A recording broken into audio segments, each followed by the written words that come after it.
মুসলমানদের দেশ, আলিম উলামার দেশ, পীর বুজুর্গের দেশ, অলি আব্দালের দেশ, গৌস কুতুবের দেশ, মাদ্রাসা মসজিদের দেশ, আযান ইকামতের দেশ, কোরআন সুন্নাহর দেশ। এই দেশে আল্লাহ রাসূলের বিরুদ্ধে কেউ কথা বললে তাদের অস্তিত্ব সমাজে খুঁজে পাওয়া যাবে না।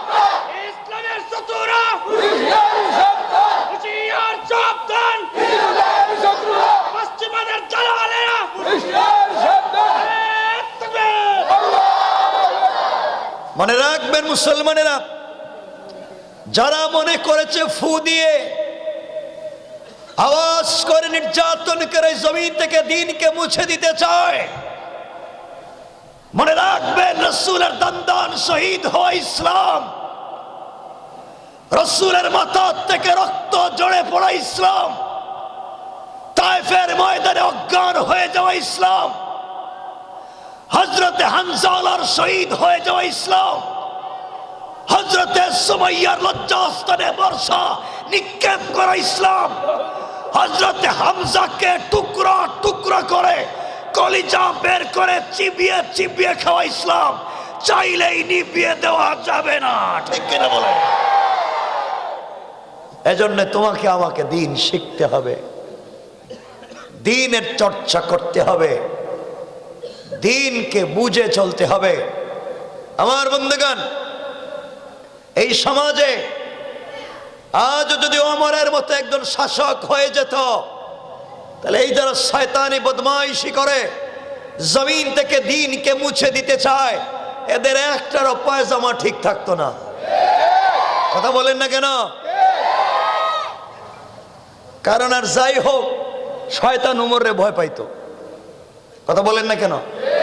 তাবরানির রওয়ায়াত, রাসূল পাক সাল্লাল্লাহু আলাইহি ওয়াসাল্লাম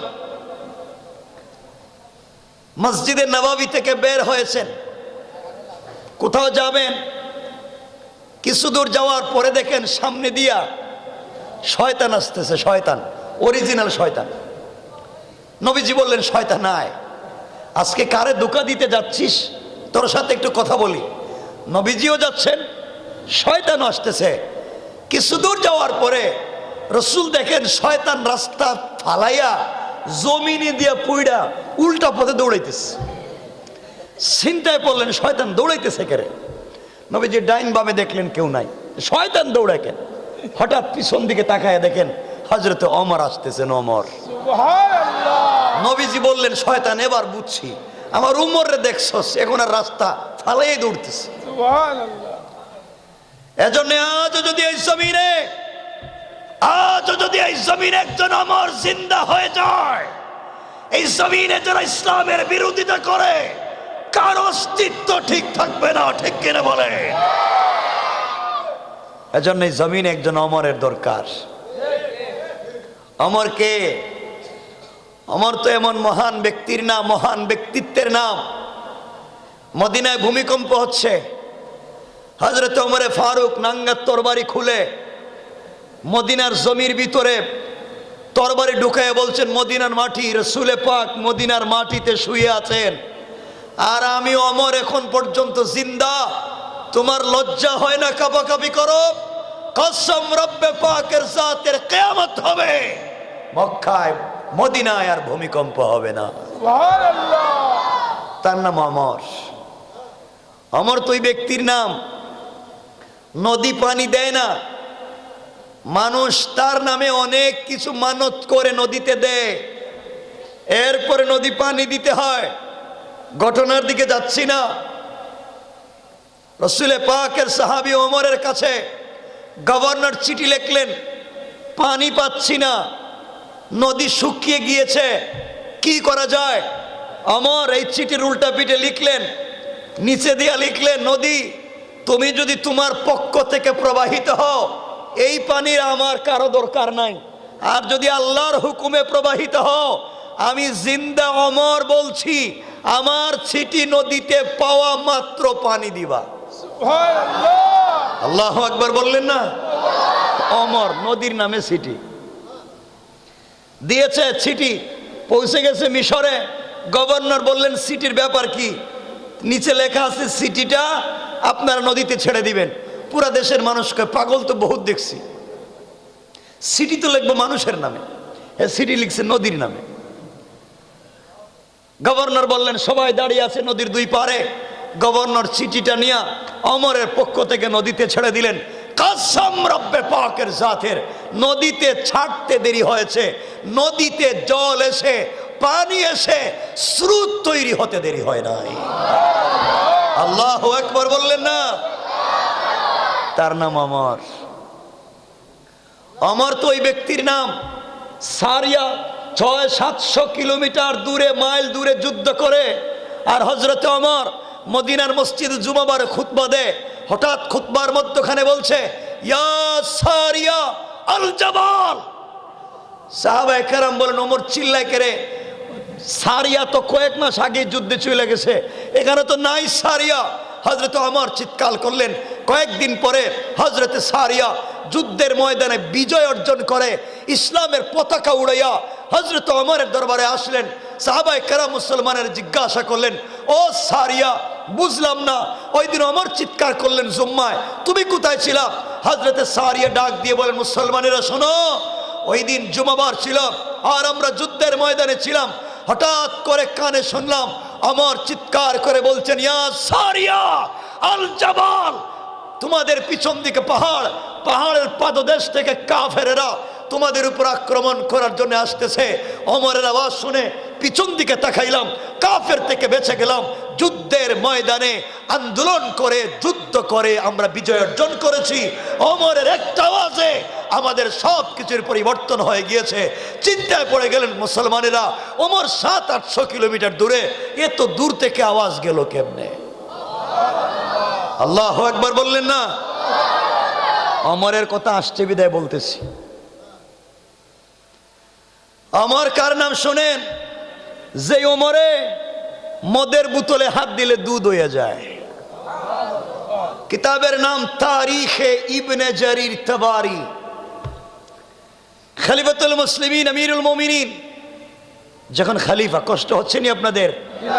এভাবে আমরা কিছু কথা শুনবো আমাদের এক প্রিয় কলিজার টুকরা আমিরের, আমার যে এক নেতার কথা শুনছি, আমরের কথা শুনছি। মানে রাখবেন আমর কেমন ছিলেন। আমরা চাই না আমাদের সন্তানেরাও আমরের মতো হয়ে যাক। বলেন না কেন? আমরের মতো হয়ে যাক, চাই কি চাই না? আরে অমর, অমরের নাম শুনলে বহুত বাচ্চারা মায়ের দুধ ছাইড়া ঘুমিয়ে যেত। এটার নাম অমর। অমর তো এই জিনিসের নাম, কোন স্যাক্রিফাইস নাই। বলতেছিলাম ছোট্ট করে বলে দিই, নবীজির কাছে একজন গেছে বিচার নিয়া, এক ইহুদি আর মুসলিম। বিচারে রাসূল দেখলেন মুসলমান অন্যায় করছে, নবীজি ইহুদির পক্ষে রায় দিলেন। সে চিন্তা করলো আমি চান্দা দেই, সব কিছু করি আমি, আর রাসূল বিরুদ্ধে দিলেন আমার বিরুদ্ধে রায়, এই রায় মানি না। হ্যাঁ, চলে গেছে হযরত ওমরের দরবারে, গিয়ে বলছে ওমর, নবীজি রায় দিছেন আমি মানি না, নজরে সানি করতে এসেছি, আপনি আমার বিচারটা দ্বিতীয়বার করে দেন, আমি বিচার মানি না। হযরত ওমর বললেন কি ব্যাপার? বলে আমার বিরুদ্ধে রায় দিছেন ইহুদির পক্ষে। ওমর বলেন একটু থামো, আমি আসতেছি। এই বলে ঘরের ভিতর থেকে তরবারি আইনা একটা কোপ দিছে শরীর থেকে, মাথা আলাদা করে বলছে বেয়াদব, রাসূল যে বিচার করে দে, হে যদি আমার কাছে নজরে সানি করতে আসে তাহলে তার একবার সমুচিত জবাব হলো শরীর থেকে মাথা আলাদা করে দেওয়া। কথা বুঝছেন নি? ওমর তার নাম। হযরত ওমর গভীর রাত্রে ঘটনা জানাগুলার থেকে আপনাদেরকে ভিন্ন দিকে নিয়ে যাই। আমার মুসলমান বন্ধুগণ, গভীর মনোযোগ। হযরত ওমর ফারুক রাদিয়াল্লাহু তাআলা আনহু গভীর রজনীতে একদিন বের হয়েছেন মানুষের খবর নেওয়ার জন্য। গভীর রাত্রে দীর্ঘ পথ চলতে লাগলেন। কিছু দূর যাওয়ার পরে দেখেন একটা জওয়ানকে দেখা যায়, হাতের মধ্যে একটা ব্যাগ নিয়ে দ্রুত গতিতে গভীর রজনীতে রাস্তা পার হয়ে যায়। আমার বললেন জওয়ান কে? তুমি দাঁড়িয়ে যাও। যুবক দাঁড়িয়ে গিয়েছে। হযরত ওমর বললেন, যুবক তুমি কোথায় যাও? যুবক এইমাত্র 2 বোতল মদ কিনছে, বাড়িতে নিয়ে যায়, বন্ধু বান্ধবদেরকে নিয়ে পার্টি করবে মদ দিয়া। ওমরকে যখন দেখছে খলিফাতুল মুসলিমিন, ওমরকে দেখবার পরে যুবক বলতেছে, খলিফাতুল মুসলিমিন, গভীর রজনীতে আমি আমার বোনের বাড়িতে যাই। ওমর বললেন, বোতলে কি? ডাক দিয়ে বলছে খলিফাতুল মুসলিমিন, আমার বোনের বড় অসুস্থতা, বাবা আমাকে 2 বোতল দুধ দিয়া পাঠাইছে বোনের বাড়িতে যাওয়ার জন্যে। চিন্তা করেছে অসুস্থতার কথা বললে ওমর হয়তো ধরবে না, ছেড়ে দিবে। ওমর বললেন, আবার বলো তো। যুবক বলছে, খলিফাতুল মুসলিমিন, আমার বোন অসুস্থ, এই জন্যে বাবা 2 বোতল দুধ দিয়ে পাঠিয়েছেন, তাড়াতাড়ি বোনের বাড়িতে নিয়ে যাওয়ার জন্য আমি নিয়ে যাই। ওমর বললেন, বুঝেছি, বোতল বাইর করে দেখাও। কি বাইর করে? বোতল বাইর করলে কি বাইরিব? চিন্তা করছে, একে তো মদ করছি অন্যায়, তাইরে কইছি দুধ, ডাবল অন্যায়, তাও রাত্রবেলা, তাইলে তো শেষ, আজকে মাথা গেছে। চিন্তা করছে মাথা তো গেছে গা। বলতেছে, ওমর বলছি তো দুধ। ওমর বললেন, আমি তো বুঝছি দুধ, বাইর করে দে, আমি দেখি। চিন্তা করছে বাহির করলে তো আর বাঁচতাম না, বাইর করব কি করব না এই চিন্তা করতেছে। হযরত ওমর জাপটি মেরে ধরলেন, বলেন বাইর কর। এবার যুবক মনে মনে আল্লাহর কাছে কান্না করে ডাক দিয়ে বলেছে, আল্লাহ তাআলা, দুনিয়ার জমিনে আজরাইলকে আমি এত ভয় পাই না, ওমরকে আমি যত ভয় পাই। আয় আল্লাহ, শেষ পর্যন্ত ওমরের কাছে আটকা পড়ে গেলাম। আয় আল্লাহ তাআলা, একে তো বোতলের ভিতরে মদ, তা বলেছি দুধ, ডাবল অন্যায় করেছি, বেঁচে থাকবার কোনো পদ্ধতি নাই। আয় আল্লাহ, তুমি তো বলেছো হায়াতে জিন্দেগিতে বেঁচে থাকতে কেউ যদি নাফরমানি করে তুমি তাকে ক্ষমা করে দিবা। এই বলে জোয়ান ডাক দিয়ে বলছে, আল্লাহ তাআলা, একবার মুসা কালিমুল্লাহ 72,000 বনি ইসরাইল নিয়া গভীর মাঠের মধ্যে গিয়া তিনি দোয়া করলেন বৃষ্টির জন্যে। আল্লাহ তাআলা ডাক দিয়ে বলছেন, মুসা রে, বৃষ্টি দিব না কেন? আল্লাহ দোয়া কেন কবুল করবেন না? আল্লাহ বললেন, মুসা, তোমার 72,000 মানুষের 71,999 জন লোক ভালো, একজন লোক মাত্র জিনাকার, ওই একজন গুনাহগারের কারণে আমি দোয়াকে কবুল করব না। আবার হযরতে মুসা কালিমুল্লাহ কুস্তে লাগলেন, কে কার কারণে আজকের দোয়া কবুল হচ্ছে না? দাঁড়িয়ে যাও, নচেত আমিও তোমাকে মেরে ফেলবো। এমন সময় গুনাহগার আল্লাহর কাছে ডাক দিয়া বলতেছে, আল্লাহ তাআলা, এই 72,000 মানুষের কেউ জানে না আমি জিনা করেছি, একমাত্র তুমি জানো আর আমি জানি। আয় আল্লাহ, তুমি তো বলেছ। আমার আল্লাহ আমার আলোচনাতে বলছেন, ওয়াল্লাযীনা ইয়াকুলুনা রব্বানা ইসরিফ আন্না আযাব জাহান্নাম ইন্না আযাবাহা কানা গরামা।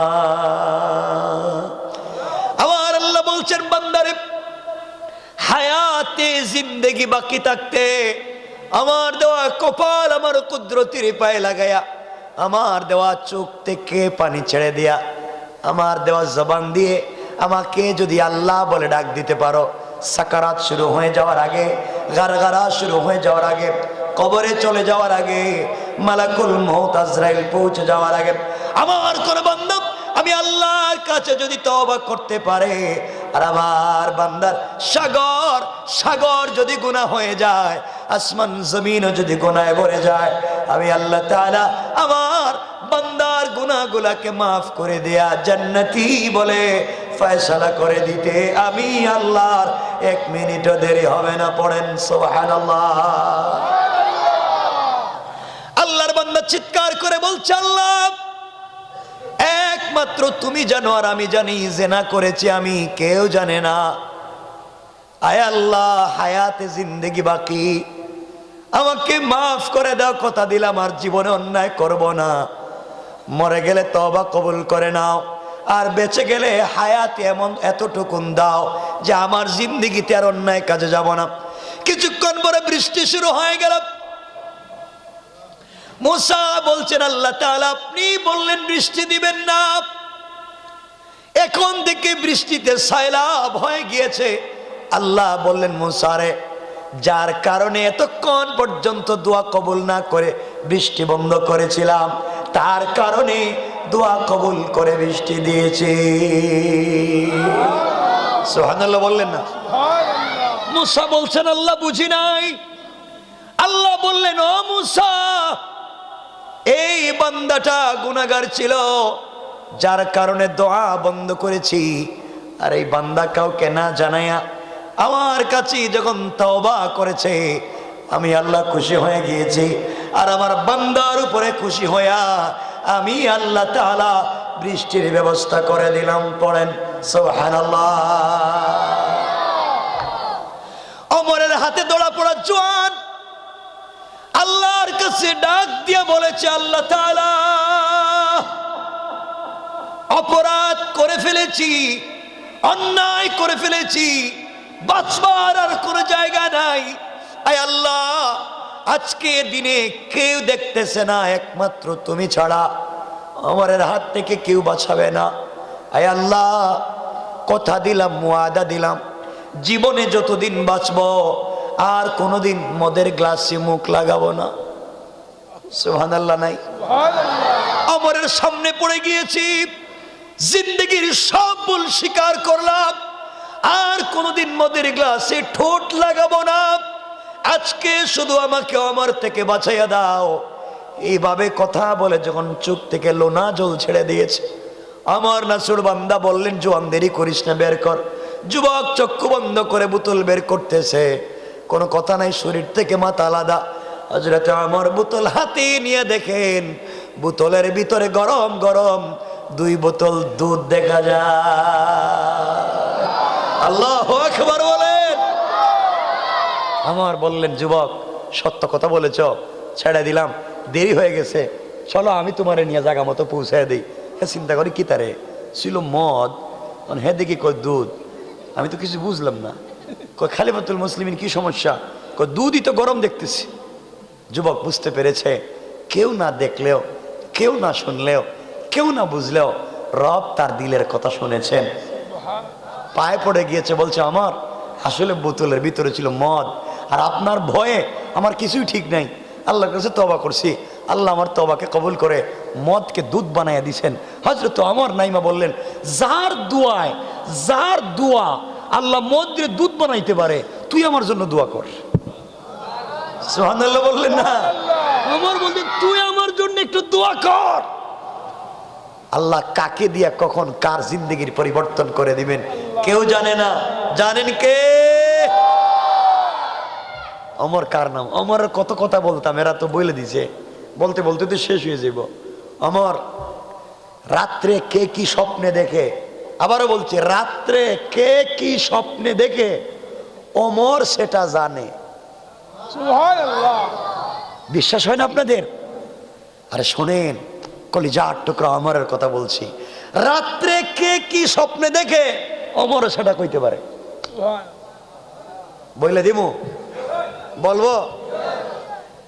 আল্লামা জুলফিকার নকশবন্দি খুতুবাতে জুলফিকারে লিখেন, হযরত আলী রাসূল পাক ইন্তেকালের পরে ওমরের যুগ চলতেছে। কার যুগ? ওমরের যুগ চলতেছে। হযরত রাসূল পাক সাল্লাল্লাহু আলাইহি সাল্লাম নাই, হযরত আলী আছেন। রাত্রবেলা ঘুমাইছে, আলী স্বপ্নে দেখে, ঘুমের ভিতরে আলী স্বপ্নে দেখতেছেন রাসূল পাক সাল্লাল্লাহু আলাইহি সাল্লাম ইমামতি করতেছেন, আর আলী পিছনে, রাসূল পাকের পিছনে মুসল্লি। সুবহানাল্লাহ। সুবহানাল্লাহ বলেন আস্তে। সুবহানাল্লাহ। আপনাদের আওয়াজে তোমার সন্দেহ হইতেছে। একটু হাত উঠে দেখান তো, কারা কারা এখানে পুরুষ না? খাইছে রে, এটা কোন কাজ করলেন আপনারা? এটা কোনো কাজ করলেন আপনারা?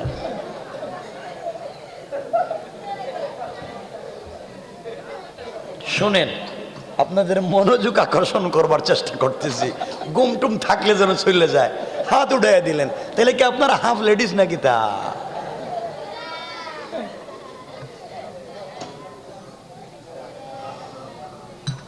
আমার বন্ধুগণ, কথাগুলো দিল দিয়ে শোনেন। হযরতে আলী গভীর রাত্রে স্বপ্নে দেখেন রসুলে পাক মসজিদে নববীতে ফজরের নামাজ পড়াচ্ছেন, আর সকল সাহাবায়ে কেরামের সাথে হযরতে আলীও পিছনে নামাজে দাঁড়াইছেন। সুবহানাল্লাহ, সবাই জোরে বলেন না সুবহানাল্লাহ। হযরতে আলী কাররামাল্লাহু ওয়াজহা বলেন, আমি রাসূলের পিছনে ফজরের সালাত আদায় করলাম সবার পিছনে। স্বপ্নে দেখি নবীজি সালাম ফিরালেন। সালাম ফিরাবার পরে নবীজি বসে আছেন, মুসল্লিদের দিকে মুখ করে নসিহত করবেন। হযরত আলী বলেন, আমিও সবার পিছনে স্বপ্নে দেখি। হঠাৎ করে আলী বলেন, স্বপ্নে দেখলাম একজন মহিলা তার গাছের কিছু পয়লা গাছের খেজুর নিয়ে এসেছে, বাগানে খেজুর এসেছে, এক জুড়ি এক ঝুপড়ি খেজুর নিয়ে এসেছে। আলীকে বলছে, আলী রে, এই খেজুরগুলা নবীজির কাছে দাও, নবীজি যেন খেজুরগুলা নিজে খান, তার সাথী বন্ধুদেরকে খাওয়ান, মুসল্লিদেরকে খাওয়ান। এটা আমার বাগানের প্রথম খেজুর, আমার বাগানে যেন বরকত হয়, খেজুরে যেন বরকত হয়। হযরত আলী স্বপ্নে দেখেন খেজুরগুলা নবীজির কাছে দিয়ে দিলেন। নবীজি এক একটা করে খেজুর বন্টন করতে লাগলেন। হযরত আলীকে স্বপ্নে নবীজি একটা খেজুর দিলেন, আলীও খেজুরটা খেতে লাগলেন। হঠাৎ করে আলী শুনেন মসজিদের ভিতরে কে যেন মুয়াজ্জিন আজান দিয়ে ফেলেছে। ঘুম ভেঙে গিয়েছে। ঘুম ভেঙে যাওয়ার সাথে সাথে তাকাইয়া দেখে রাত্রবেলা নবীজি স্বপ্নে যে খেজুর দিয়েছেন এর স্বাদ এখন পর্যন্ত তার জিহ্বা থেকে যায় না। আল্লাহু আকবার বলে।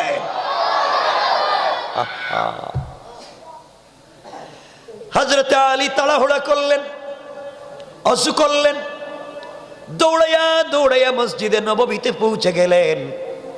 ওখানে গিয়ে দেখলেন হযরত ওমরের ইমামতিতে নামাজ চলে। হযরত আলী সবার পিছনে নামাজে দাঁড়িয়ে গেলেন। আলী সবার পিছনে নামাজে দাঁড়িয়ে গেলেন।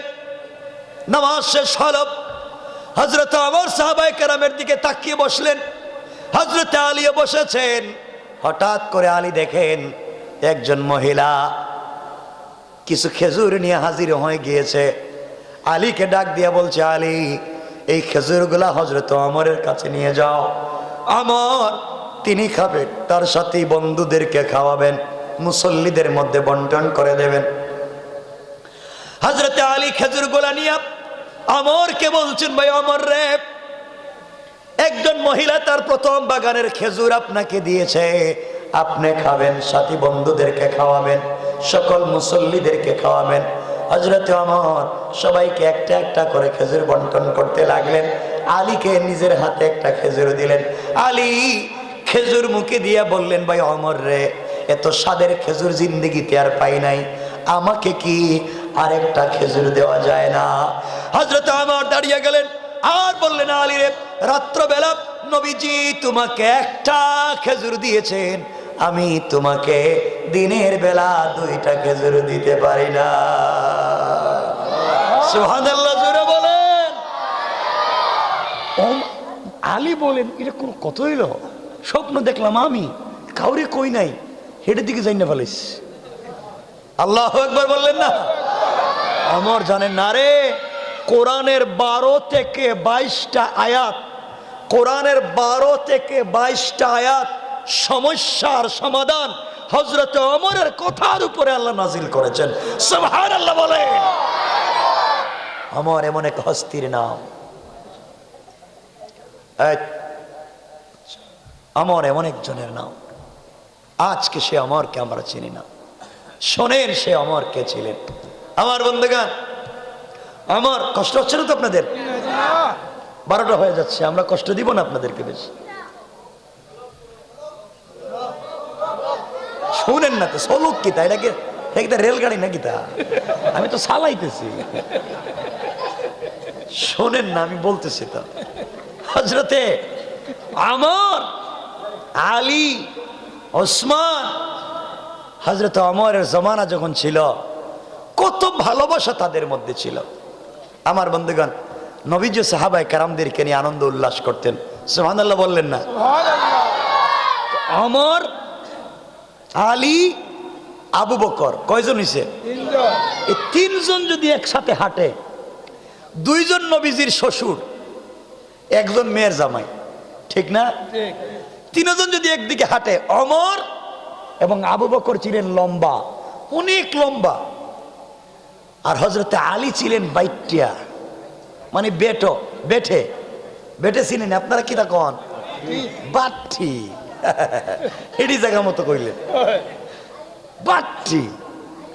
তো হযরতে ওমর বলতেন, লাউ কানা, যদি তোমরা দেখো, আলিফ লাম, লানা লিখতে, লাম নুন আলিফ, লানা, লাম ছোট্ট করে নুন, আবার আলিফ, কি হয়?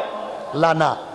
হযরত ওমর বলতেন, যদি আমরা এই নুনের আগে না থাকতাম, নুন যদি, নুনের আগে যদি আলিফ লাম না থাকতাম, ও আলী, তোমার কেউ দেখতোই না, এ তো বাইট্টা মানুষ। মস্কারা করতেছেন, দুষ্টামি করতেছেন। তো আলী তো ছাইড়ে দেওয়ার লোক না, যদিও হাদিস না।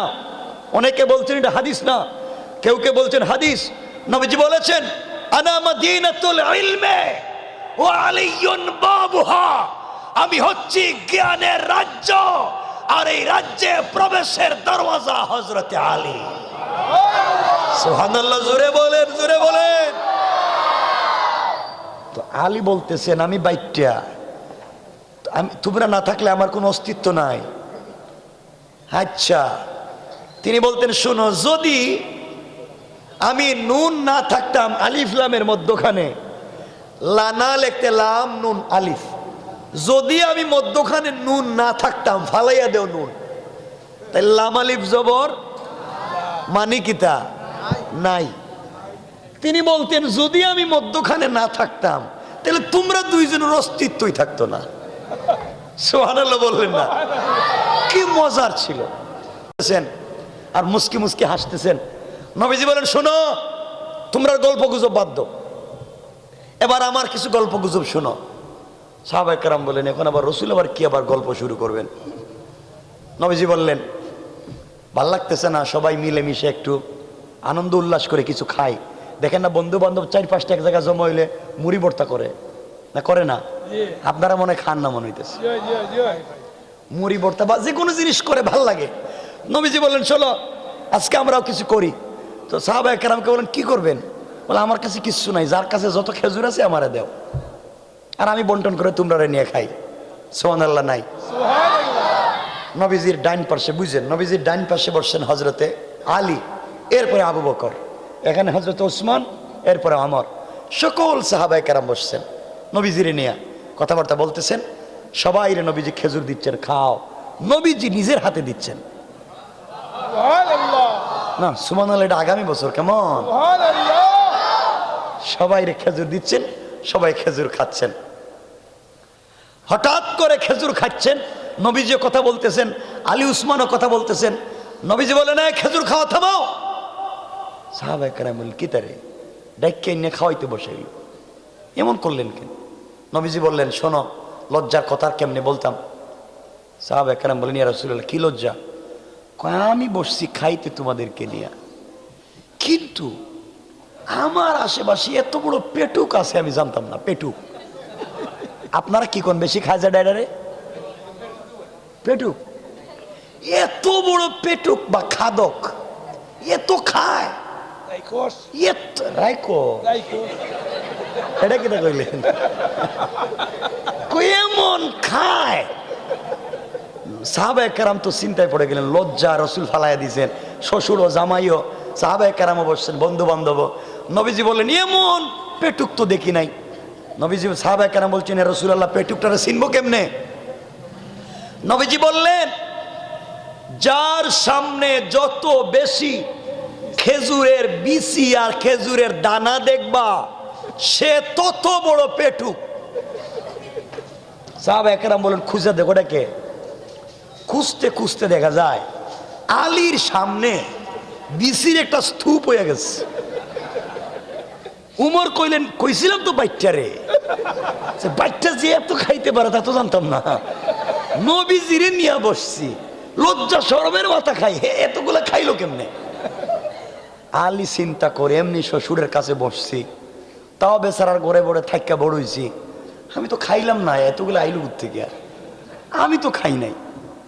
তো আলী তো ছেড়ে দেওয়ার লোক না, আলী সব দিক তাকাইছে, তাকাই দিক কামটা কে করলো?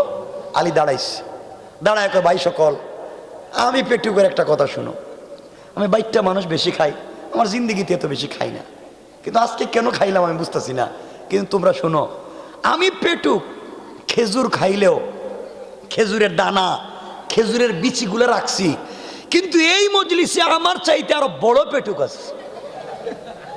আমি তো খেজুর গুলা খাইয়া বিচি রাখছি, আর এত বড় পেটুক এখানে বসছে, খেজুর খাইছে খাইছে বিচিও খাইছে। সুবহানাল্লাহ বললেন না? সাহাবা কেরাম বলেন এটাকে আমি জানি না, যার সামনে বিচি নাই হে তো বিচি শুদ্ধ খাইছে। সাহাবা কেরাম খুঁজতে লাগলেন এই কারবারটা করলো কে, হে তো বিচি শুদ্ধ খাইলো, এত বড় পেটুককে। খুঁজতে খুঁজতে দেখেন নবীজির সামনে একটাও বিচি নাই। এবার সাহাবা কেরাম বুঝলেন সব কারবারি রসুলে পাক, তিনি খেজুর গুলা খাইয়া হযরতে আলীর সামনে রাখিয়ে দিয়েছেন বিচি। সুবহানাল্লাহ বললেন না? কেমন ছিল তাদের প্রেম, ভালোবাসা, মহব্বত, অথচ একজন শ্বশুর আর আরেকজন জামাই, ঠিক না? আর আমাদের দেশের শ্বশুর আর জামাই যদি এই রাস্তা দিয়ে হাইটটা যায়, এই রাস্তা দিয়া শ্বশুর আর জামাই কিছু দূর যাওয়ার পরে জামাই কয় আব্বা আপনার কাছে সিগারেট আছে নি, থাকলে একটু দেও আমি খায়া লই। এই হইতেছে আমাদের কন্ডিশন আর চরিত্র। এজন্য এগুলার থেকে বের হয়ে আসা লাগবে। বলেন ইনশাআল্লাহ, বলেন না ইনশাআল্লাহ। আমর কেমন ছিলেন আপনারা জানেন না? অমর ছিলেন উটের রাখাল। ওমরের মাথায় উট প্রস্রাব করত, টয়লেট করত। অমর এমন সোজা সাজা যেটা যে সরাইব এই বুদ্ধিও ছিল না, কিন্তু আল্লাহ তাআলা দ্বীনের খাতিরে রাসূল পাককে ভালোবাসবার কারণে শুধু খলিফা বানায় নাই, অর্ধ জাহানের রাষ্ট্রপতি বানিয়ে দিয়েছে। সুবহানাল্লাহ জুড়ে বলেন। তার নাম আমর। কিন্তু এত বড় ব্যক্তিত্ব হওয়ার পরে অমর যে কত নরম মিজাজের, কারণ জানেন যে যত গরম হয় হে নরম হইলে একবার মাটি হয়ে যায়। কথা বলেন না কেন? মোমবাতি যত গরম হয় তত বেশি গলে, ঠিক কিনা বলেন না? আমর কেমন ছিলেন দেখেন। আল্লামা জুলফিকার নকশবন্দি খুতুবাতে জুলফিকার লিখেন, आखिरी जमानार पैगंबर सरकारे कायनात दो जहानेर सरदार नबी रहमत जनाब मोहम्मद रसूलुल्लाह सल्लल्लाहु अलैहि वसल्लमेर इंतेकालेर परे खलीफातुल मुसलिमीन आमीरुल मुमिनीन যখন হযরতে আবু বকর, কথাগুলো শোনো, বুঝো তোমার আমার আকাবির যারা তাদের চরিত্র কেমন ছিল। হযরত সিদ্দিক আকবর যখন খলিফাতুল মুসলিমিন, চিফ জাস্টিস, প্রধান বিচারপতি হযরত ওমর, আর রাষ্ট্রের প্রধান দুইজন পরামর্শদাতা হযরত আলী এবং ওসমান। হযরত সিদ্দিক আকবর একদিন ফজরের সালাত পড়ে মসজিদে নববীতে সকল সাহাবায়ে কেরামদেরকে নিয়ে বসলেন, পরামর্শ করতেছেন রাষ্ট্র কেমনে চালাবেন। কিছুক্ষণ পরে হযরত ওসমান হাজির হলেন আর ডাক দিয়া বললেন, খলিফাতুল মুসলিমিন আমিরুল মুমিনিন হযরত সিদ্দিক আকবর, আপনার কাছে আমি জানতে চাই এই দুনিয়ার জমিনে আপনি কি দিয়ে মদিনার রাষ্ট্র চালান? হযরত সিদ্দিক আকবর বললেন, রাষ্ট্র চালাই আল্লাহর কোরআন দিয়া, মদিনার মসজিদে বসে রাসূলের সুরত আর সিরতকে ফলো করে, মদিনার মিম্বরে বসে কোরআন দিয়ে রাষ্ট্র চালাই। হযরত ওসমান বলছেন, ভাই আবু বকর জানতে চাই, যেই রাষ্ট্র আবু বকর চালায় কোরআন দিয়া, এই রাষ্ট্রের নাগরিকের হক আর অধিকার কেমন হওয়া চাই? হযরতে সিদ্দিক আকবর বলছেন, ভাই ওসমান রে, যেই রাষ্ট্র কোরআন দিয়ে চলে, ওই রাষ্ট্রের ভিতরে একটা কুকুর যদি না খেয়ে মারা যায়, একটা বিড়াল যদি বিনা চিকিৎসায় মারা যায়, আল্লাহর আদালতে আমাকে জবাব দেওয়া লাগবে। আমার বন্ধুগণ, এবার হযরত ওসমান দাঁড়িয়ে গেলেন। কথাগুলো দিল দিয়ে শুনো কি বলতে চাই। ওসমান দাঁড়িয়ে গেলেন আর ডাক দিয়ে বললেন, খলিফাতুল মুসলিমিন আমিরুল মুমিনিন, আপনার কাছে আমি জানতে চাই, এইমাত্র আমি স্বচক্ষে দেখে এসেছি খবর নিয়ে, আপনার রাষ্ট্রে একজন বিধবা মহিলা ৩-৪ দিন হয়ে গেল, তার ঘরে কোনো খাবার নাই, মহিলার কোনো সন্তান নাই, মহিলার স্বামীও নাই, বৃদ্ধা মানুষ, চোখে পর্যন্ত দেখেন না, কেউ তার খবর নিল না। কি জবাব আপনি আল্লাহর কাছে দিবেন? আপনি তো এই রাষ্ট্রের খলিফা। হযরত সিদ্দিক আকবর হাউমাউ করে কাঁদতে লাগলেন আর কাঁপতে লাগলেন। বললেন, বাইরে নতুন খলিফা হয়েছি, এখন পর্যন্ত রাষ্ট্রকে গুছিয়ে নিতে পারি নাই, জনগণের খবর ঠিক মতো নিতে পারলাম না। কেমন একজন খলিফা, একজন বিধবা নারী তার ঘরে খাবার পায় না, সরাসরি খলিফাকে অ্যাটাক করে কথা বলতে পারে। আর আমাদের দেশে কেউ যদি পাতি নেতা হয়ে যায়, গ্রামের লিডার হয়ে যায়, অথবা ওয়ার্ডের সাধারণ লিডার হয়ে যায়, দেখবেন তার জুতার বাড়িতে এই এলাকায় আর থাকা যায় না। ঠিক কিনা বলেন? পাওয়ার আর ক্ষমতা, যারা পাওয়ার আর ক্ষমতা দেখাও, আল্লাহ চাইলে 10 তলার থেকে থামড়াইয়া গাছতলায় নামাইয়া দিতে 1 মিনিটও দেরি হবে না। আমার বন্ধুগণ, হযরত সিদ্দিক আকবর বললেন, ভাই ওসমান রে, আপনি যেহেতু খবর দিয়েছেন, বাইতুল মাল থেকে, রাষ্ট্রীয় কোষাগার থেকে ওই মহিলার বাড়িতে 3 বেলার খাবারের ব্যবস্থা এই মুহূর্ত থেকে করে দেওয়া হলো।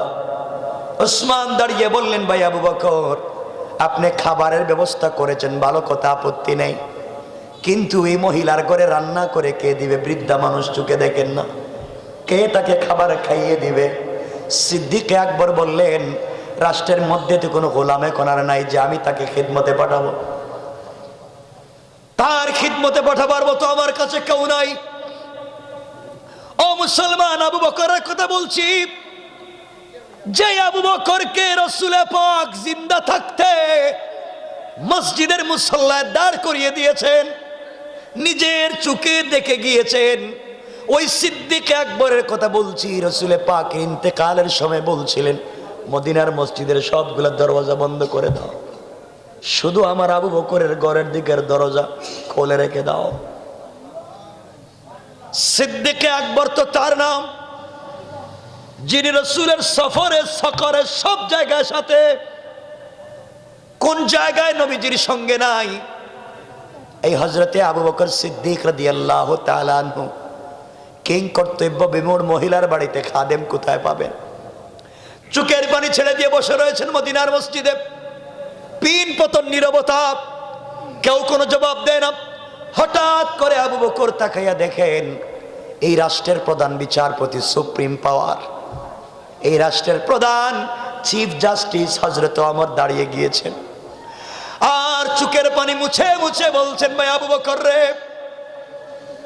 আমি রাষ্ট্রের প্রধান বিচারপতি, আমি আপনার কাছে আজকে বলতে চাই, আবু বকর, আল্লাহর রাসূলকে বেশি দিন পাই নাই, খিদমত করতে পারি নাই, এই মহিলার বাড়িতে বিনা পারিশ্রমিকে আমি ওমরকে আপনি খাদেম বানাইয়া দিতে পারে?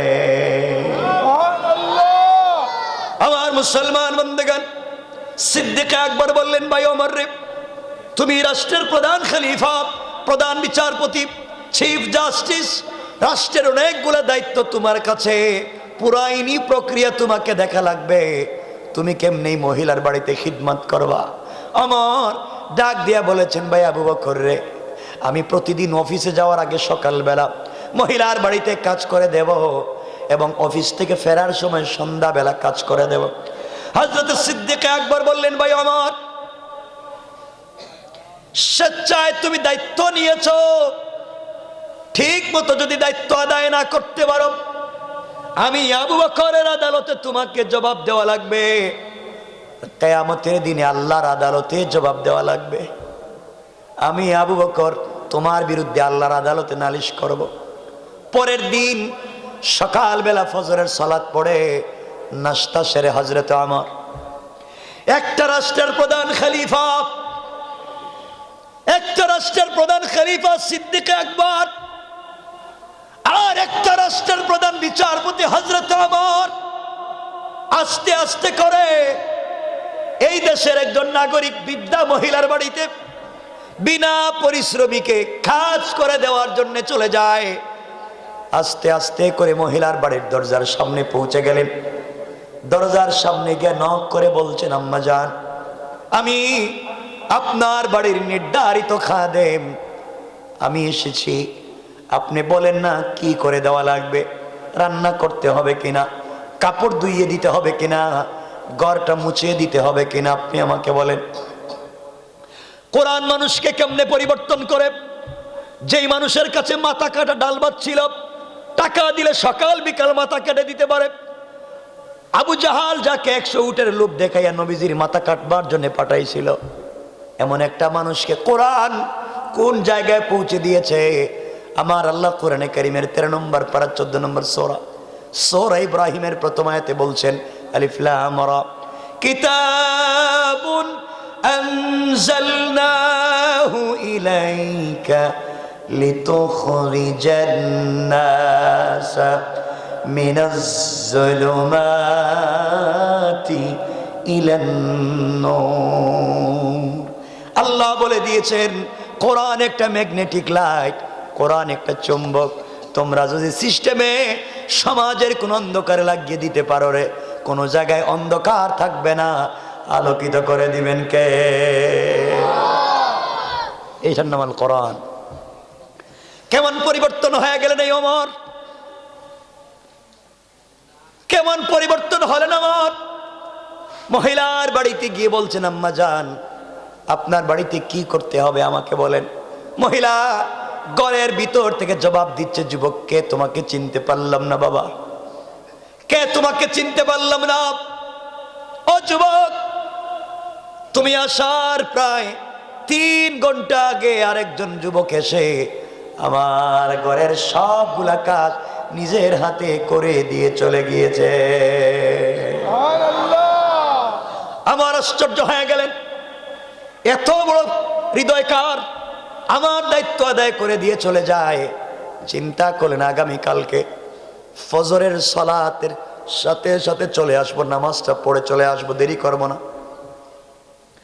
পরের দিন ফজরের সালাম ফিরাইয়া কোনো কথাবার্তা নাই, সোজাসুজি মহিলার বাড়িতে হাজির হয়ে গেলেন। আর ডাক দিয়ে বলছেন, আম্মা জান কি করতে হবে বলেন, আমি আপনার বাড়ির নির্ধারিত খাদেম। মহিলা জবাব দিচ্ছে, যুবক রে, কে তোমাকে চিনতে পারলাম না বাবা, আজও তুমি এসেছো, কিন্তু তুমি আসার প্রায় 2 ঘন্টা আগে আর একজন যুবক এসে আমার ঘরের সবগুলা কাজ করে দিয়ে চলে গেছে। ওমরের মিজাজ গরম না নরম? কথা বলেন না কেন? গরম। কি পরিমাণ গরম তো আপনারাই জানেন। হযরত ওমরের মিজাজ গরম হয়ে গেল, কে আমার কাজ করে দিয়ে যায়। চিন্তা করলেন, ওরে যদি ধরতে পারি ওর শরীর থেকে মাথা আলাদা করে দিব, এটাই তার কাজ। চিন্তা করলেন, 3য় দিন ফজরের সালাতের আগে তাহাজ্জুদের সালাত পড়ে ফজরের সালাতের আগে আস্তে আস্তে করে পৌঁছে গেলেন আজানের পরে। মহিলার বাড়িতে পৌঁছে গেলেন, খিদমত করে এরপরে নামাজে আসব। বাড়িতে যাওয়ার পরে ডাক দিয়ে বললেন, আম্মা জান, আমি আপনার বাড়ির নির্ধারিত খাদেম, 3য় দিন এসেছি, বলেন না কি করে দেওয়া লাগবে, কি করতে হবে আপনার ঘরে। মহিলা জবাব দিচ্ছে, যুবক রে, কে তোমাকে চিনতে পারলাম না বাবা, আজও আসতে তুমি দেরি করে ফেলেছো বাবা, আজও তুমি আসবার প্রায় 1 ঘন্টা আগে আরেকজন যুবক এসে আমার ঘরের সবগুলা কাজ করে দিয়ে চলে গেছে। আমার আর সহ্য করতে পারলেন না, সারাদিন অফিস করলেন, আর নিজেকে সামলিয়ে রাখতে পারলেন না, আস্তে করে বাড়িতে গেলেন। তরবারি কুশমুক্ত করলেন, তরবারি হাতে নিলেন, এবার নাঙ্গা তরবারি, উদ্দেশ্য শরীর থেকে মাথা আলাদা, তরবারি নিয়া বগল তলায় ঝুলাইয়া রাইখা তাহাজ্জুদের নামাজের আগে ঘর থেকে বের হয়ে গিয়েছে। আজকে যারই পাবো তারই খতম করে দিব। কাজটা করলো কি? হযরত ওমর ফজরের তাহাজ্জুদের সালাতের আগে বের হয়ে গেলেন। আস্তে আস্তে করে মহিলার বাড়ির দরজার সামনে পৌঁছে গেলেন।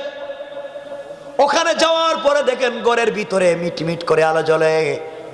আস্তে আস্তে করে একটা জোয়ানের কথা শোনা যায়, কিন্তু পরিচয় করা যায় না। কিছু দূরে আমার অন্ধকার জায়গার মধ্যে তরবারি হাতে নিয়ে দাঁড়িয়ে আছে, জমিন থেকে উঠায় দিবে। কিছুক্ষণ পরে ওই যুবক ঘরের ভিতর থেকে বের হয়ে মিটমিট করে পা দিয়ে চলে যায়। আমার হুঙ্কার দিলেন, যুবককে তুমি দাঁড়িয়ে যাও, আমি আমার বলছি দাঁড়িয়ে যাও, দুহাত উঠে সারেন্ডার করো, নচেত এই মুহূর্তে তোমাকে আঘাত করব। আমারের গর্জন শুনে আগন্তুক দুহাত উঠে সারেন্ডার হয়ে গেলেন, জাগা মতো দাঁড়িয়ে গেলেন। অমর বলছেন পা নাড়াইলেই খতম। দুহাত উঠে সারেন্ডার হয়ে গেলেন। আস্তে আস্তে অমর তরবারি হাতে নিয়া আগন্তুকের কাছাকাছি পৌঁছে গেলেন।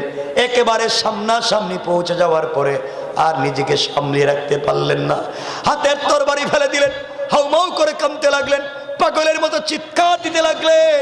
আর তাকাইয়া দেখেন দুহাত উপর দিকে উঠাইয়া সারেন্ডার হয়ে সামনে যিনি দাঁড়িয়ে আছেন তিনি আর কেউ না, তিনি হলেন এই রাষ্ট্রের খলিফা হযরতে আবু বকর। আল্লাহু আকবার বলেন। কোরআন মানুষকে কোথায় নিয়ে যায়।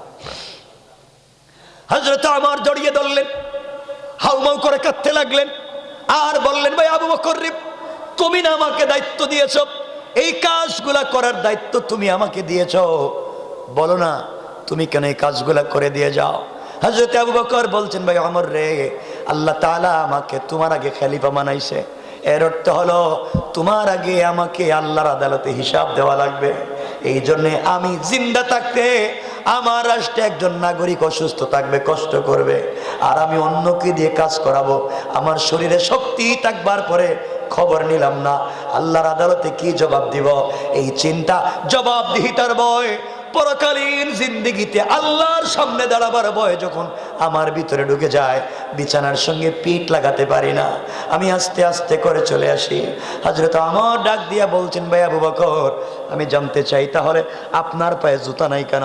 হযরত আবু বকর ডাক দিয়া বলছেন, ভাই ওমর রে, আমি তো কোটি টাকার মালিক না, চামড়ার জুতা পরবার মতো পয়সা আমার নাই, আমি তো খড়মের জুতা পরি, কাঠের জুতা পরি। আর কাঠের জুতা পরে আমি যখন পাথরের শক্ত জমিনে হাঁটি তখন খটখট করে আওয়াজ হবে, আমার এই আওয়াজে অনেকের ঘুম ভেঙে যাবে, অনেকের ইবাদতে বিঘ্ন ঘটবে। এই জন্যে আমি আবু বকর রাত্রবেলা পায়ে জুতা দেই না। আল্লাহু আকবার বলেন। কি পরিবর্তন ইসলাম করে দিয়েছে। তাহলে সবার রয়ে যাইতেছে, কষ্ট হইতেছে আপনাদের। আর লম্বা করতাম না আজকে। দেখেন কোরআন কেমনে জিন্দেগি পরিবর্তন করে দেয় মানুষগুলার। এর কিছুদিনের মাথায় হযরতে সিদ্দিক আকবর অফিসে বসে আছেন, অর্থাৎ মদিনার মসজিদে বসা। হঠাৎ করে দেখেন একটা চিঠি। চিঠিটা দেখেন হযরত ওমর পাঠাইছেন। চিঠি খুলে দেখেন হযরত ওমর চিঠির ভিতরে লেখছেন, খলিফাতুল মুসলিমিন, আমি আমার দায়িত্ব থেকে ইস্তেফা দিলাম। কি দিলাম? দায়িত্ব থেকে অব্যাহতি নিলাম। হযরত সিদ্দিক আকবর গরম হয়ে গেলেন, নরম মানুষ হঠাৎ গরম। আস্তে করে সুপ্রিম কোর্টে পৌঁছে গেলেন। আমারকে ডাক দিয়ে বলেন, ভাই আপনি সুপ্রিম কোর্ট থেকে প্রধান বিচারপতির পদ থেকে অব্যাহতি নিলেন কেন? আপনি কি আমার চেয়ারে বসতে চান?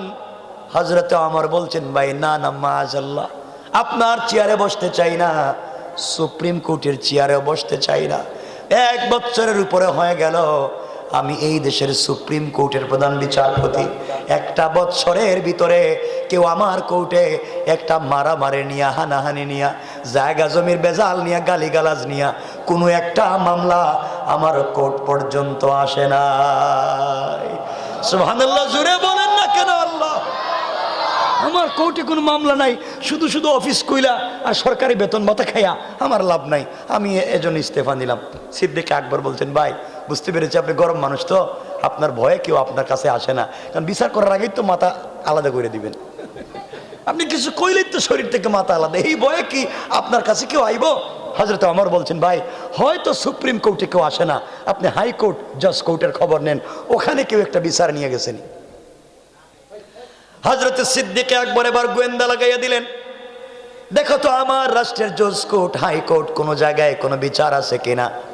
হযরত সিদ্দিক আকবর 1 বছরের মাথায় খুঁজে দেখলেন সুপ্রিম কোর্টে, হাইকোর্টে, জজ কোর্টে মারামারি নিয়া, কাটাকাটি নিয়া, কোনো বেজাল নিয়া মদিনার কোনো মানুষ কোনো বিচার নিয়া কোর্টে যায় না। আমার দাঁড়িয়ে বললেন, ভাই আবু বকর, যেই রাষ্ট্রের খলিফা আবু বকর, যেই রাষ্ট্র চালায় কোরআন দিয়ে, এই রাষ্ট্রের মানুষের ভিতরে সমতা ইনসাফ কায়েম হয়ে গিয়েছে, সুতরাং এই দেশের মানুষ ফিতনাও করে না, কোর্টে আসার দরকার পড়ে না। আল্লাহু আকবার। আর আমাদের অবস্থা, আমাদের অবস্থা কি কোন তো? মুরুগ চুরি নিয়ে মামলা দিয়ে দেয়, মুরুগ তা সিগারেট চুরি হয়েছে, মামলা দিমু তোরে। সিগারেট চুরি হইল কেমনে? মামলার মামলা নাই, কথা বলেন না কেন? রাগ করতেছেন আমার কথায়? সমাজ কত পরিবর্তন হয়ে গেল, এরা করে ফেললেন। আর আমাদের দেশে যে আপনারা বৈশাখ যে রাগ করেন না বাবা, আমি অনেকদিন আপনাদের এখানে আসি, আপনারা ভালোবাসেন বিদায়, আজও অনেক কষ্ট করে এসছি, এজন্য দেরি হয়েছে আসতে। এই যে এখানে বহুত কুতুব আছেন এলাকায়, খবর নিবেন, তাহাজ্জুদ পড়ে, আউয়াবিন পড়ে, চাশ পড়ে, ইশরাক পড়ে, ফজরের নামাজ জামাতে পড়ে, তাহাজ্জুদের নামাজও পড়ে, এরপরে ফজরের নামাজ পড়ে সেরা কুরআন শরীফ রুটিন মতো পড়ে, তসবিও রুটিন মতো পড়ে, জিকিরও রুটিন মতো করে, সব কইরা সাইরা কুদালে একটা কান্দে নিয়া জিকির করতে করতে জমিনে গিয়া আর একজনের আইল কাটতে ঢুকায় দেয়। কথা কন না কেন? আছে না নাই? কত বড় কুতুব চিন্তা করেন, আসেনি আল্লাহ জেনে এগুলা আছে। আরো কত কুতুব আছেন এলাকায়, রাগ কইরেন না বাবা। হেরা দেখবেন আজান হইলে মসজিদে নামাজে যায় না। আল্লাহ বলছেন, হাইয়া আলাল ফালাহ, কল্যাণ আমার কাছে, কামিয়াবি আমার কাছে, সফলতা আমার কাছে, ইজ্জত সম্মান আমার কাছে, সম্পত্তি আমার কাছে। আর মুরব্বী আজানের সময় সার দোকানে বৈশা বৈশা টেলিভিশন দেখতেছে। এটা মনে হয় বিয়ানীবাজারে নাই। আর সার দোকানে বৈশা বদনাম, গীবত, শেকায়ত, সমালোচনা, চুগলকুরি, কার বউ কার সাথে বাগ্যা গেল, কার ছেলে কার মেয়েরে বউ বানাইয়া লন্ডন চলে গেছে গা, হে নিয়ে হে টেনশনে শেষ নাই। আছে না নাই? অথচ এই চিন্তা করা দরকার ছিল, এমন শয়তানে ধরছে মসজিদে না নিয়ে সার দোকানে বসেছে। কথা কন না কেন? আর এমনও আল্লাহর ওলি আছেন, রাগ কইরেন না বাবা। আপনার কোন তো আপনাদের এলাকায় বিয়ানীবাজারে মসজিদ কম নেই, অনেক মসজিদ। কোন ইমাম সাহেব কি কোনোদিন দোয়া করছে, আল্লাহ তুমি আমার মুসল্লিদের কপালে, মানে ফজরের নামাজ পড়ে হোক, জামাতে নামাজ পড়ে হোক, জুমার নামাজ পড়া, সকল মুসল্লিদেরকে নিয়ে হাত উঠে দোয়া করছে, আল্লাহ তুমি আমার মুসল্লির কপালে ঠাড়া ভালাও? কথা না, হে দোয়া করছেনি কোনোদিন জীবনে? ইমাম সাহেব কি দোয়া করে? আল্লাহ মুসল্লির হায়াত বাড়াও, রিজিকে বরকত দাও, এদের ব্যবসা বাণিজ্য বাড়াইয়া দাও, লন্ডন আমেরিকা বেশি বেশি পাঠাও, আমারে দিব আর আমি খাইতাম, আমারও বেতন ভাতা বাড়বো। মুসল্লির পিছনে কি কয়? আসতে কয় কেন? মুসল্লিরা কয় আমিন আমিন আমিন কয়ে সেরা দোয়া শেষ কইরা মসজিদ থেকে বাইরিয়া সার দোকানে গিয়া কয়, ইমাম সাহেব বালা না। কথা কন না কেন? আল্লাহ কো শয়তান, মসজিদে না আমিন আমিন কইলে এগুলো আসে না নাই? চিন্তা করেন আমাদের সমাজ কত নষ্ট হয়ে গেছে কেন? এই জন্য আমার বন্ধুগণ, এই নিকৃষ্ট সমাজকে দ্বীনের পথে যদি নিয়ে আসতে হয়, সমাজ থেকে দুর্নীতি বাদ দিতে হয়। আমার তো এমন একজন মানুষ ছিলেন, আপনারা জানেন না, আমার যখন আটা পাবলিকের কাছে বন্টন করে দিতেন, তখন হাতের মধ্যে গ্লাভস তো ছিল না, তখন পলিথিন বা কোনো কাপড় লাগায় রাখতেন হাতে, যেন তার হাতের মধ্যে জনগণের এক টুকরা, এক পিস, একটা সরিষার দানা পরিমাণ আটা ময়দা হাতে না লাগে। সুবহানাল্লাহ, জোরে পড়ে। কত ইনসাফ কায়েম করেছিল, কি ইনসাফ! হজরতে ওমর কেমন জিন্দগি কাটাইলেন। আর আমরা যে ভাবসাব ধরছি, দাড়ি টুপি জুব্বা হাব্বা লাগাইয়া আমরা জান্নাতে যাইতে চাই। আল্লাহ কো শয়তান, সব তো ঠিক আছে, ভিতরটা তো ঠিক নাই। কথা বলেন না কেন? কাপড় তো ঠিক আছে। এই যে রমজান মাস আসতেছে, ইমাম সাহেব যিনি তারাবি পড়াইবেন, উনি যদি একটু আস্তে আস্তে পড়ায়, 1.5 ঘন্টা তারাবি নেয়, হে চাকরি তো আর থাকতোই না। ওটা কোনো তারাবি হইলো, এটা পড়াইতেই পারে না। আর যদি 20 রাকাত 15 মিনিটে পড়ায়, আরে হিমাত তারাবি, এটা তো হেলিকপ্টার। আমরা এক তারাবির হাবিজ ছাপ রাখছি, এটা হেলিকপ্টার ফেল। কি খুশি সকলে। দরকার নাই কোয়ান্টিটির, দরকার নাই কোয়ালিটির দরকার। শুধু গণনা করে লাভ নাই, কোয়ালিটি ঠিক করা লাগবে। ঠিক কিনা বলেন? আর জুয়ান যারা, তোমরা যে শুধু ঠিক ঠিক কইতেছো, ভাই তোমরা কোন দিন ভালো হইবা কত? আমার তোমরা কতদিন পরে ভালো হইবা? হেরা তুই ভালো হওয়ার কোন পদ্ধতিতেই নেই। হেরা আসে আর তাদের গার্লফ্রেন্ড আর তাদের প্রেমিকা। ঠিক কিনা? এটা ঠিক কইছে গেডার, এটা খারাপ কাজ। খারাপ কাজ হেডাও কই ঠিক, ভালো কাজও কই ঠিক। এরা সব এক জায়গায় গুলে ফেলাইতেছে। এই জন্য রাত্র 12:30 প্রায় আমরা লম্বা করতে চাই না। তাবারুক ঠান্ডা হয়ে যাব, তাবারুক পরে ঠান্ডা হয়ে যাব আমার বন্ধুগণ। সুতরাং এই সমাজের ভিতরে যারা আল্লাহ রসুলকে নিয়ে কটাক্ষ করে, হামলা মামলা জেল জুলুম করে, উলামায়ে কেরামের আওয়াজকে দমিয়ে দিতে চায়, একজন আমার তাকবীর দিয়ে আওয়াজ দিয়ে দাঁড়িয়ে যাবে, শাহজালালের তরবারি নিয়ে একটা কাফেরকেও খুঁজে পাওয়া যাবে না। এজন্য তোমাকে আমাকে দাঁড়াতে হবে, তোমাকে আমাকে দ্বীনের জন্য দাঁড়াতে হবে। যুবকদেরকে বলছি, ভাই তোমরাই পারবা, আমরাই পারবো এই জীবনকে পরিবর্তন করতে, দুনিয়াকে পরিবর্তন করতে। কিন্তু কি বলবো, আজকে অহংকারের তো কথা বলেন না, অহংকারের সব জায়গায় যে আমি যে আবা সাবা লাগাই, এই যে জুব একটা বইরে বসে রয়েছি, অহংকার কেমন আছে বলতে পারবেন না আপনারা। এই জন্য আল্লাহ তাআলা কোরআনে কারীমের 19 নম্বর পারা 25 নম্বর সূরা আল ফুরকানের 63 নম্বর আয়াতে বলছে, আল্লাহর গোলাম দাবি করলে কোয়ালিটি কি? আমার আল্লাহ বললেন, ওয়া ইবাদুর রাহমানিল্লাযীনা ইয়ামশুনা আলাল আরদি হাওনা। আমার আল্লাহ বলেন, মুসলমানেরা এই দুনিয়ার জমিনে যারা আমি আল্লাহর গোলাম দাবি করবে, আশিক রাসূল দাবি করবে, আমি আল্লাহর গোলাম নিজেকে মনে করবে, আল্লাহ বলেছেন আমার গোলাম দুনিয়ার জমিনে কোনোদিন অহংকার করতে পারে না। ঠিক কিনা বলেন না? আপনারা অহংকার করেননি? না না, আপনারা তো ওলিয়া উলিয়া পর্যায়ে পৌঁছে গেছেন। অহংকার করে না এরা। কয়েছে আমারা চিনেননি, আমার 3 ভাই আমেরিকা আর 2 বোন কানাডা, আর আমি থাকি এই যে ব্রিজের উপরে বলে সিগারেট খাই। আমরা চিনেননি আপনি? আমি কি ভাব, ওরে ভাই মরে গেলে সব শেষ। ঠিক কিনা বলেন? এজন্য অহংকার করা যাবে? করেন না তো। মাআযাল্লাহ কেউ রাগ করবেন না। অহংকার আমাদের ভিতরে কেমন দেখেন, বৃহত্তর এলাকার ভিতরে আল্লাহ যাদেরকে বড় আলিম বানিয়েছেন, শেখুল হাদিস, মুফতি, মুহাদ্দিস, খতিব বানিয়েছেন, ইউনিভার্সিটির রেক্টর বানিয়েছেন, কলেজের অধ্যক্ষ, অধ্যাপক, প্রফেসর, টিচার, শিক্ষিত, জ্ঞানী বানিয়েছেন। আপনি আপনার জ্ঞানের কারণে অহংকার করতে পারেন না। আপনি যদি আপনার জ্ঞানের কারণে অহংকার করেন, মুআল্লিমুল মালায়েকা, ফেরেশতাদের শিক্ষকের মতো মহাজ্ঞানীকে আমার আল্লাহ অহংকার করবার অপরাধে রাজিম শয়তান বানিয়ে বলেছে, ফাখরুজ, বের হয়ে যা। যে আল্লাহ বের করে দিয়েছেন, আপনিও যদি আপনার জ্ঞানের কারণে অহংকার করেন, আমার আল্লাহ আপনাকেও শয়তান বানাইয়া দিতে আমার আল্লাহর 1 মিনিটও দেরি হবে না। কোন ঠিক না? আমি জানি না আপনাদের এলাকা আসেনি, এটা সব জায়গায় না, আবার ভালো মানুষ আছে দেখবেন এলাকায়, যদি কেউ এলাকায় যদি মাঝে মাঝে দেখবেন এলাকায় যদি কেউ একটু বড় হুজুর হয়ে যায়, এলাকার বড় হুজুর, তিনি দেখবেন অধিকাংশ সময় পাবলিক ক্রিয়ার সালাম দেন না। হ্যাঁ, আমি বড় হুজুর, আমি সালাম দিয়ে লাভ নাই, আমারও সবে সালাম দেও।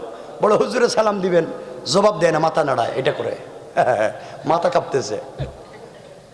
বড় হুজুরের দিকে যাচ্ছেন, আপনি বললেন বড় হুজুর শুনছি মুসাফা করলে সাগীরা গুনাহ মাফ হয়, একটু মুসাফা করেন। না, আমার ঠান্ডা লাগতেছে।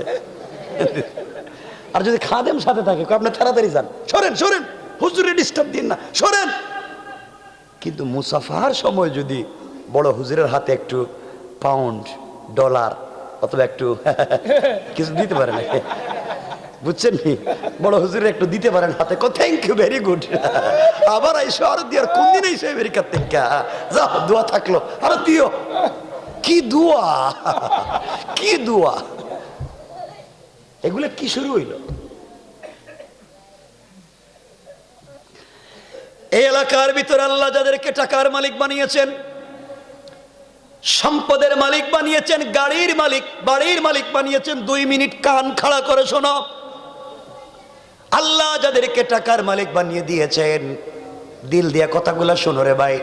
আপনার পাউন্ড আছে, ডলার আছে, ইউরো আছে, দিনার দিরহাম আছে, বিয়ানী বাজারে আপনার বাড়ি আছে, সিলেট শহরে বাসা আছে, কয়েক কোটি টাকার ইউরোপ আমেরিকায় বিজনেস আছে।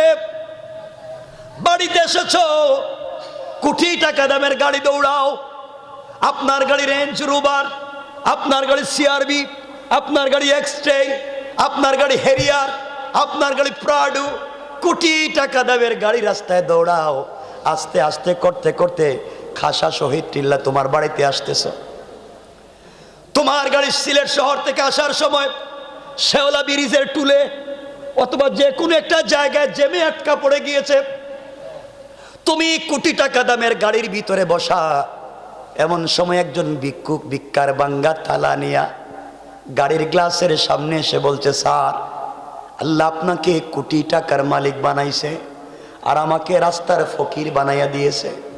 ও বাবা, আমার বাড়িতে মা বাপকে 3 বেলার খাবার দিতে পারি না, আমার ঘরে মা বাবার প্যারালাইসিস, বাচ্চারা অসুস্থ, ঠান্ডার সময় 250 টাকা দিয়ে একটা কম্বল দিতে পারি না, মাকে 2 টাকা দিয়ে একটা প্যারাসিটামল কিনে দিতে পারি না, বাচ্চাদেরকে জীবনে 10 টাকার কিছু দিতে পারলাম না।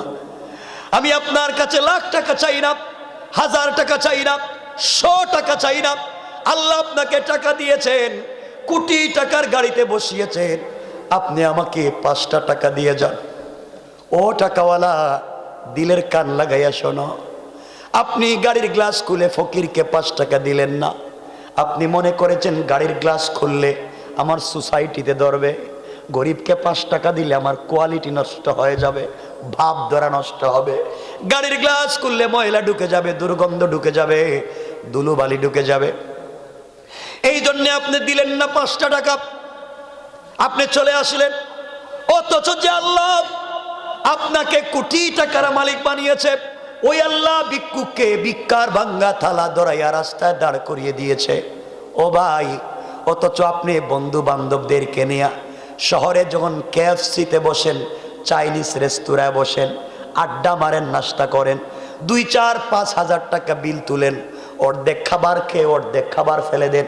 আসার সময় টাকার গরম দেখাইয়া, লন্ডন আমেরিকার থেকে এসেছো, টাকার গরম দেখাইয়া ওয়েটারকে 500-1000 টাকা বকশিস করেন। কথা বলে না? অথচ আপনি যখন রিক্সায় উঠেন, রিক্সায় উঠে আপনার বাড়িতে যান, বৃদ্ধ রিক্সাওয়ালা মাথার গাম পায়ে ফেলে টেনে টেনে আপনাকে আপনার বাসায় নিয়ে যায়, ডাক দিয়া বলছে, বাবা, এই বৃদ্ধ বয়সে রিক্সা চালাই, বুঝতেই পেরেছ পেটের দায়ে, ঘরের ভিতরে অসুবিধা না থাকলে এই বয়সে রিক্সা চালাইতাম না।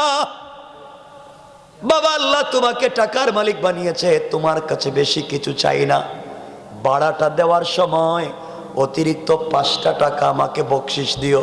ও টাকাওয়ালা, অধিকাংশ সময় রিক্সাওয়ালা কেন 5 টাকা বেশি চাইলো? এই জন্যে তার 14 গোষ্ঠী তুলে আপনি গালি দেন। কথা বলেন না কেন? সুযোগ পাইলে নিজের হাত দিয়া চড় থাপ্পড় লাগাইয়া দেন। আপনার এক এক জায়গায় এক এক চরিত্র। আমার আল্লাহ চাইলে ভিক্ষুকের হাত থেকে ভিক্ষার ভাঙ্গা থালা ফেলে দিয়া সুন্দর জামা কাপড় পরাইয়া, কোটি টাকা দামের প্রাইভেটে বসাইয়া আপনার মতো টাকাওয়ালাকে গাড়ি থেকে বের করে ছেঁড়া কাপড় পরাইয়া ভিক্ষুকের মতো রাস্তায় দাঁড় করাইয়া দিতে আমার আল্লাহর 1 মিনিটও দেরি হবে না। কোন ঠিক কিনা? কেন রে বাবা করো? খবর নেন আপনাদের বিয়ানীবাজার এলাকার, আজ থেকে 50 বছর আগে অনেকের ঘরে লাখ লাখ টাকা ছিল, মানে লাখপতি। আজ তার ছেলেমেয়েরা মানুষের বাড়িতে দোকানে কাজ করে খায়, নাই? আর আজ থেকে 50 বছর আগে অনেকের ঘরে বৃষ্টি দিলে টিন লাগাবার পয়সা ছিল না। আল্লাহ আজকে তার ঘরে কোটি কোটি টাকার মালিক বানাইছে। আছে না নাই? কে করতে পারে? আওয়াজ করে বলেন কে? আরো জোরে বলেন কে? এজন্য আল্লাহর ওয়াস্তে অহংকার করবেন না। দুহাত জোর করে বলছি, যারা মাদ্রাসায় পড়ো, ছাত্র, ক্লাসে ফার্স্ট সেকেন্ড থার্ড, স্কুল কলেজে পড়ো, ভালো ছাত্র, বাবা তোদের পায়ে ধরে বলছি ভাই, তোমরা জীবনে তোদের জ্ঞানের কারণে ভালো ছাত্র এই মনে করে অহংকার কইরো না। আল্লাহ হয়তো হাজারা ঘটনা আমরা জানি, আল্লাহ হয়তো তোমার মতো ভালো ছাত্রকে জুতা সিলাইয়ের কাজে নাও লাগাইতে পারেন, আর ক্লাসের একবারে ফেইল যেটা, এটার ইজ্জত দিয়ে দিতে পারেন। কথা বলেন না কেন? খবরদার অহংকার করবেন না। মনে থাকবে তো ইনশাআল্লাহ? সবাই বলেন ইনশাআল্লাহ। কথা 12:30। কেউ দিবনি টাকা পয়সা কইলে? আমি কইতেছি এরা টাকার কথা কইতাম আপনাদের, টাকা কইলে দিবেন নি আল্লাহ জানে। এটা মোটামুটি অনেক দিন থেকে আসি, আর আপনাদের এখানে আসতে গিয়ে আজকে বহুত কষ্ট করে আসতে হয়েছে আমারে। তো যাই হোক, আমি বেশি কিছু বলবো না। আগামী বছর এই প্রোগ্রাম বন্ধ হয়ে যাক, এটা ছাড়নি আপনারা? তাহলে টাকা পয়সা দেন না কেন? হাসতেছে কি রে? টাকা পয়সা দেন না কেন?